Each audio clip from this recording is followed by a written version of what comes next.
Hello friends, तुमचं स्वागत आहे आपल्या व्लॉगमध्ये. व्लॉगचं कारण आमची रिसेंट कोकण ट्रिप. ही ट्रिप यासाठीही खास आहे कारण ही आमची पहिली बायकांनी ऑर्गनाईज केली ट्रिप होती.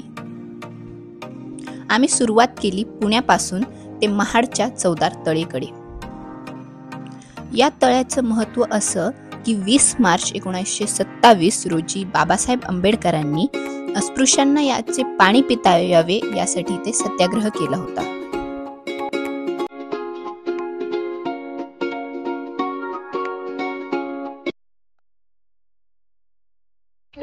आणि हे बघा आमचे शेंडेफळ.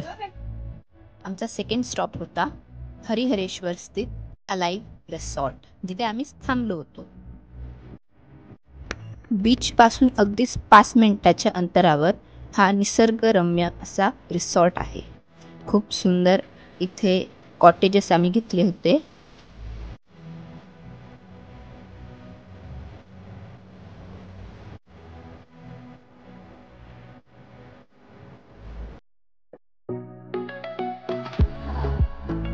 ही आहे आमची रूम.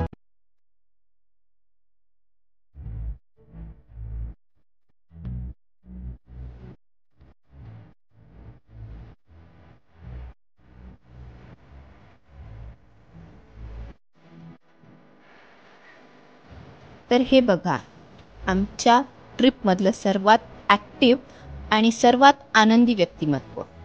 म्हणजे संपूर्ण ट्रिपमध्ये जर सगळ्यात जास्त आनंद कोणाला झाला असेल तर याच व्यक्तीला. बघा, सरळ वाट दिलेली ही असते आणि आपल्याला कसं चुकीच्या वाटेवर जायचं हे याच व्यक्तीकडून शिकावं. तर आम्ही सध्या चाललो आहोत बीचवर. रिसॉर्टच्याच पाठीमागून हा रस्ता सरळ बीचकडे जातो. बघा, सुंदर अशा झाडांनी वेधलेलं आहे एक आमचं दुसरं शेंडेफळ. एकदम एन्जॉय.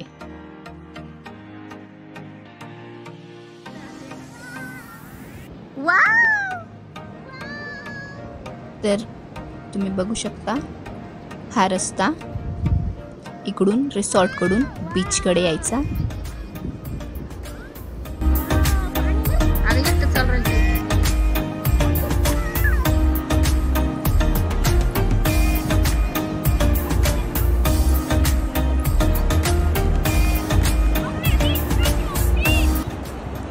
तुम्ही बघू शकता किती निवांत असं हे बीच आहे, कारण इथे आम्ही सोडता दुसरं कुणीच नव्हतं. जणू आम्हीच हे प्रायव्हेटली हायर केलेलं आहे.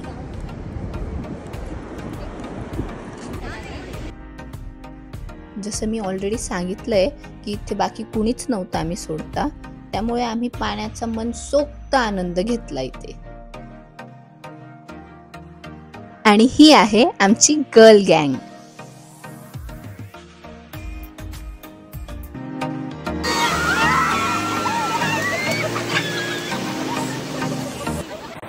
इथे मात्र एक गाडीवाले काका मिळाले आणि त्यावरचा राईड घ्यायचा आनंदही आम्ही घेतला. हे पहा आमचे 2 दुडदुडू.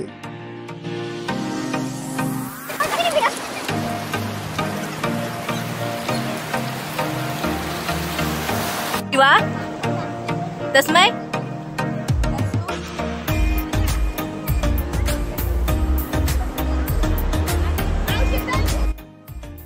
रात्री आम्ही रिसॉर्टवरच अस्सल कोकणी व्हेज आणि नॉनव्हेज थाळींचा आनंद घेतला. ब्रेकफास्टला आम्ही आंबोळी आणि चटणी घेतली होती.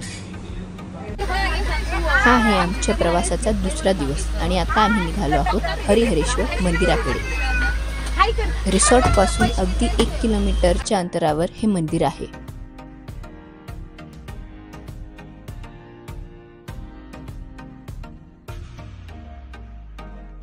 इथे गेटवरच एंट्रीला पर हेड 5 रुपये घेण्यात आले. त्याशिवाय पार्किंग फी 250 घेण्यात आली. शिवाय तिथे शेल्टरही नव्हतं आणि त्यासोबतच पार्किंग ॲट ओनर्स रिस्क. मग 250 रुपये कशाचे? हरिहरेश्वर मंदिरालाच दक्षिण काशी असेही संबोधले जाते.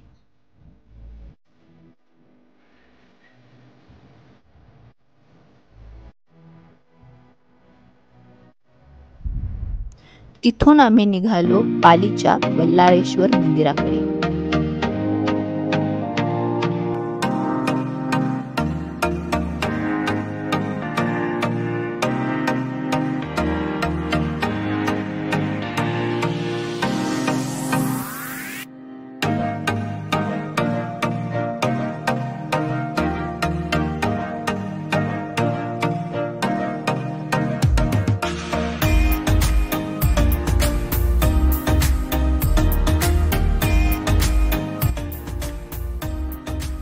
मंदिराच्याच बाहेर एक छोटंसं कुंडही होतं, ज्यात भरपूर कासव आम्हाला दिसले.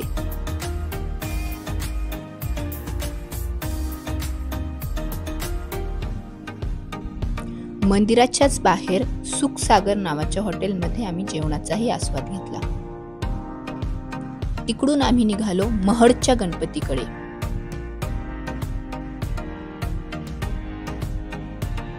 महडच्या गणपतीची आख्यायिका अशी की इथे मंदिराच्याच मागे एक तळ आहे. रात्री कोणाच्या तरी स्वप्नात असं आलं की या तळ्यात एक मूर्ती आहे, आणि जेव्हा ते खरंच बघितलं तर त्यात एक मूर्ती होती आणि तिचीच इथे स्थापना केलेली आहे.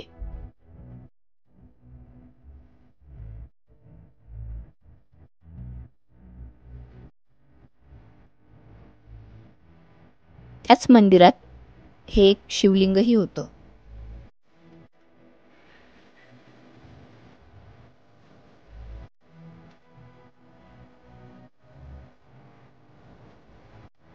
आता आम्ही निघालो आहोत परतीच्या प्रवासाकडे.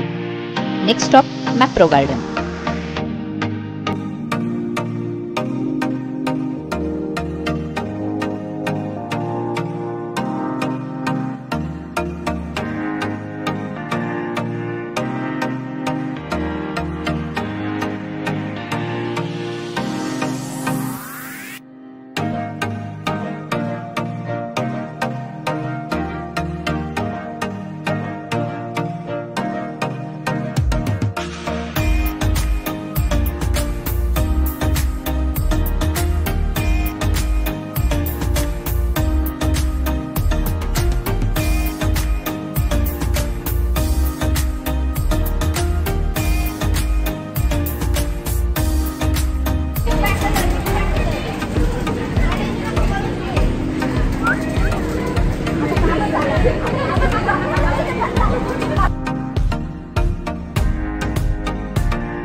आता रात्री आम्ही इथे पुण्याला मुक्काम केल्यानंतर दुसऱ्या दिवशी औरंगाबादला निघालो, छत्रपती संभाजीनगर. आणि या प्रवासात वाजेवडेवाले झाले नाही तर काय अर्थ आहे, म्हणून आम्ही त्याचाही आस्वाद आनंद घेतला.